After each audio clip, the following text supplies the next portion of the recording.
ఒక పక్క వెనిజులా మీద బాంబులు, మరో పక్క ఇరాన్ మీద దాడులు, ఇంకో పక్క గ్రీన్లాండ్ని కబ్జా చేస్తా అని బెదిరింపులు. ఇవన్నీ చేస్తుంది ఒకే ఒక్క మనిషి, అమెరికా ప్రెసిడెంట్ డొనాల్డ్ ట్రంప్. కానీ అదే మనిషి ఇప్పుడు ప్రపంచానికి శాంతి నేర్పిస్తాను అంటున్నాడు. నిన్న రాత్రి వైట్ హౌస్ నుంచి ఒక వింత ప్రపోజల్ బయటికి వచ్చింది. ట్రంప్ ఒక కొత్త గ్రూప్ని స్టార్ట్ చేస్తున్నాడు. దాని పేరు గాజా పీస్ బోర్డ్. దీనికి చైర్మన్ ఎవరో తెలుసా? ఇంకెవరు, ట్రంప్ గారే. అయితే ఇందులో ఇంట్రెస్టింగ్ విషయం ఏంటంటే, ఈ బోర్డులో మెంబర్గా జాయిన్ అవ్వమని మన ప్రధానమంత్రి నరేంద్ర మోడీ గారికి పర్సనల్గా ఇన్విటేషన్ పంపించారు. మోడీ గారు రండి, మనం కలిసి గాజాలో యుద్ధాన్ని ఆపుదాం అని ఆఫర్ ఇచ్చారు. వినడానికి బాగానే ఉంది కదా, ఇండియాకి గ్లోబల్ లెవెల్లో రెస్పెక్ట్ పెరుగుతుంది కదా అని మీరు అనుకోవచ్చు. కానీ ఇక్కడే ఒక పెద్ద ట్విస్ట్ ఉంది. ఈ బోర్డులో జాయిన్ అవ్వాలి అంటే ఫ్రీ ఎంట్రీ లేదు, ఒక టికెట్ కొనాలి. ఆ టికెట్ రేట్ ఎంతో తెలుసా? $1 బిలియన్. అంటే మన ఇండియన్ కరెన్సీలో దాదాపు 8,400 కోట్ల రూపాయలు. అవును, మీరు విన్నది నిజమే. 8,000 కోట్ల రూపాయలు కడితేనే ఆ టేబుల్ మీద కుర్చీ దొరుకుతుంది. ఇప్పుడు ఢిల్లీలో ఒకటే చర్చ, to join or not to join. మనం అంత డబ్బు కట్టి ఆ బోర్డులో చేరాలా? అసలు ట్రంప్ చెప్పే శాంతి నిజమేనా, లేక ఇదొక బిజినెస్ స్కీమా? పాకిస్తాన్ ప్రధాని షెహబాజ్ షరీఫ్ని కూడా పిలిచారు. మరి వాళ్ళ దగ్గర ఇంత డబ్బుందా? యూరోప్ దేశాలని ఎందుకు పక్కన పెట్టారు? ఈ రోజు వీడియోలో ట్రంప్ విసిరిన ఈ కొత్త $1 బిలియన్ గూగులీ గురించి, ఇండియా తీసుకోవాల్సిన నిర్ణయం గురించి డీటెయిల్గా ఎక్స్ప్లెయిన్ చేస్తాను. అండ్ ఇంకో విషయం, నేను ఎంతో కష్టపడి ఈ deep geo politics analysis videos చేస్తున్నాను. నా ఎక్స్ప్లెనేషన్ మీకు నచ్చితే మీ తరపు నుంచి జస్ట్ ఒక లైక్ చేసి హైప్ బటన్ని క్లిక్ చేయండి. ఇలాంటి వీడియోస్ ఇంకా చేయడానికి నాకు మోటివేషన్ వస్తుంది. అండ్ ఇంకా ఎవరైనా కొత్త వాళ్ళు ఈ వీడియో చూస్తుంటే సబ్స్క్రైబ్ చేసుకొని బెల్ ఐకాన్ని ఆల్లో పెట్టుకోండి. Number 1, the board of piece. ముందు అసలు ట్రంప్ ఐడియా ఏంటో చూద్దాం. ఐక్యరాజ్య సమితి వేస్ట్ అని ట్రంప్ ఎప్పటి నుంచో అంటున్నాడు. వాళ్ళు కేవలం మాట్లాడతారు, పనులు చేయరు అనేది ఆయన వాదన.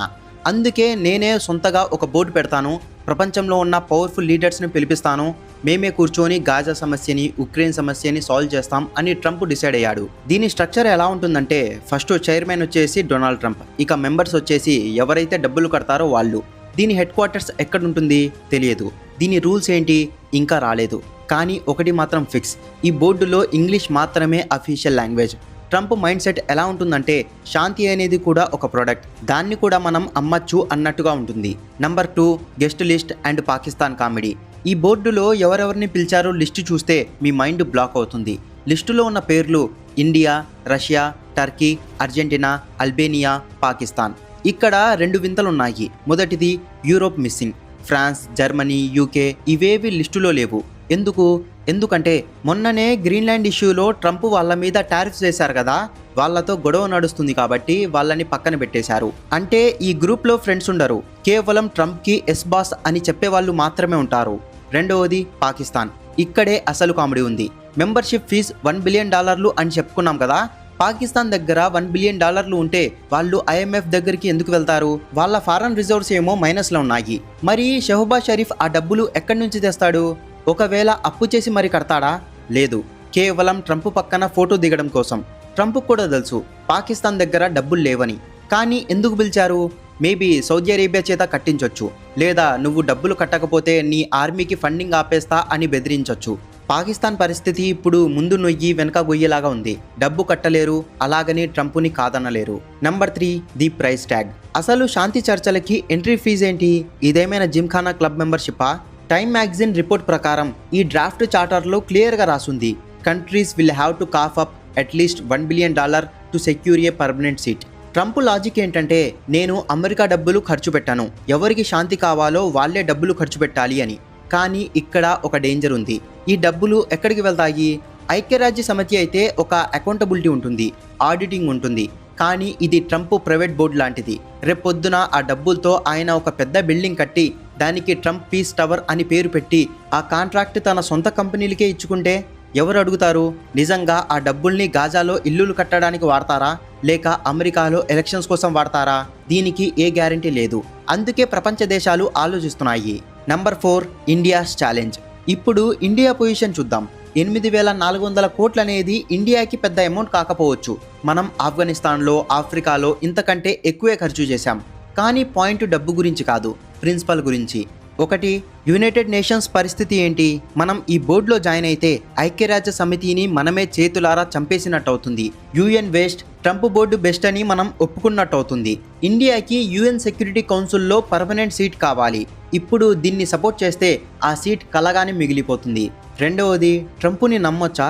ఈ బోర్డుకి రూల్స్ లేవు. రేపొద్దున ట్రంప్కి మూడు మారి కాశ్మీర్ ఇష్యూని కూడా ఈ బోర్డులోనే సాల్వ్ చేస్తానంటే అప్పుడు పాకిస్తాన్, టర్కీ కలిసి మనకి వ్యతిరేకంగా ఓటు వేస్తే మనం డబ్బులు కట్టి మరీ మన మెడకి ఉచ్చు బిగించినట్టు అవుతుంది.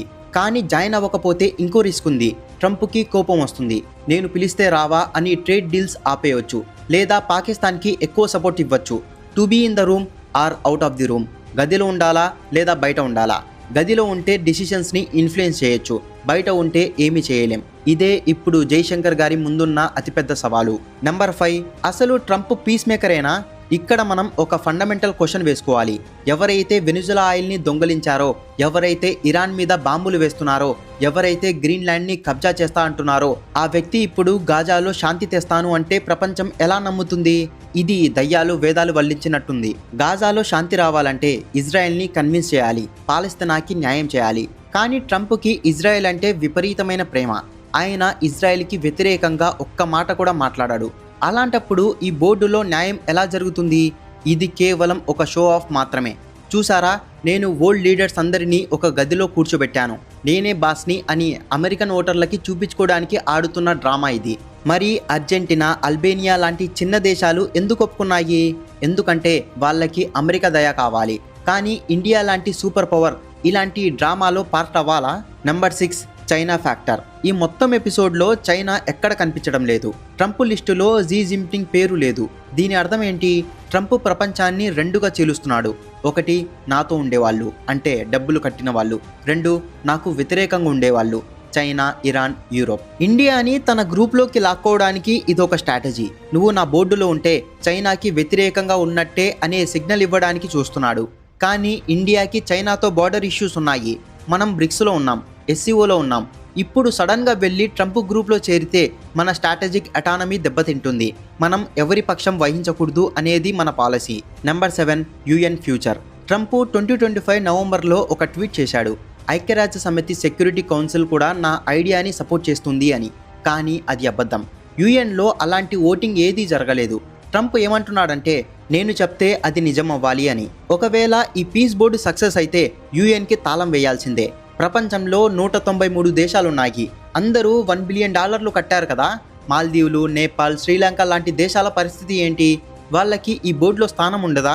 కేవలం డబ్బున్నవాడే మాట్లాడాలా? ఇది డెమోక్రసీ కాదు, ఇది ప్లూటోక్రసీ, అంటే ధనవంతుల పాలన. ఇండియా ఎప్పుడు గ్లోబల్ సౌత్కి లీడర్గా ఉంటాను అని చెప్తుంది. అంటే పేద దేశాల గొంతు ఇండియా. మరి ఇప్పుడు ఇండియా డబ్బు కట్టి ఆ బోర్డులో కూర్చుంటే ఆ పేద దేశాలని వదిలేసినట్టే కదా. Number 8, Trump presidency limit. India ఆలోచించాల్సిన ఇంకో పాయింట్ ఏంటంటే ట్రంప్ ప్రెసిడెన్సీకి ఇంకా 3 ఏళ్ళు మాత్రమే టైం ఉంది. ఆ తర్వాత ఆయన ఉంటాడో పోతాడో ఎవరికి తెలియదు. కానీ ఈ బోర్డులో మెంబర్షిప్ తీసుకుంటే అది పర్మనెంట్ కమిట్మెంట్ అవుతుంది.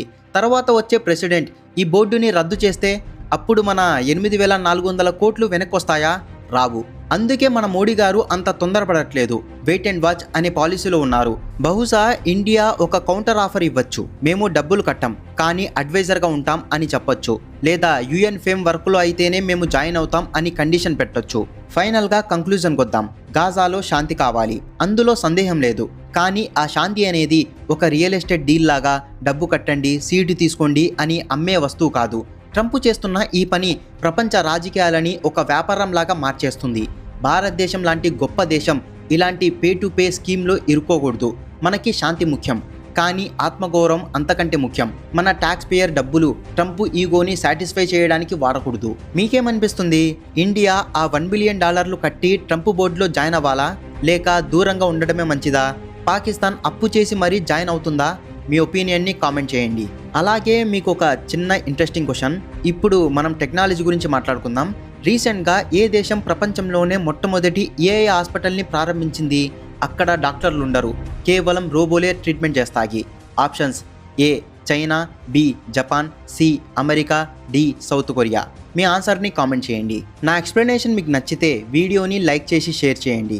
ఇలాంటి ఇంట్రెస్టింగ్ జియో పాలిటిక్స్ వీడియోస్ కోసం మన ఛానల్ని ఇప్పుడే సబ్స్క్రైబ్ చేసుకోండి. వీడియో పెట్టగానే మీకు నోటిఫికేషన్ రావాలంటే సబ్స్క్రైబ్ చేయగానే పక్కనే ఒక బెల్ ఐకాన్ కనబడుతుంది. దాని మీద క్లిక్ చేయండి. జై హింద్.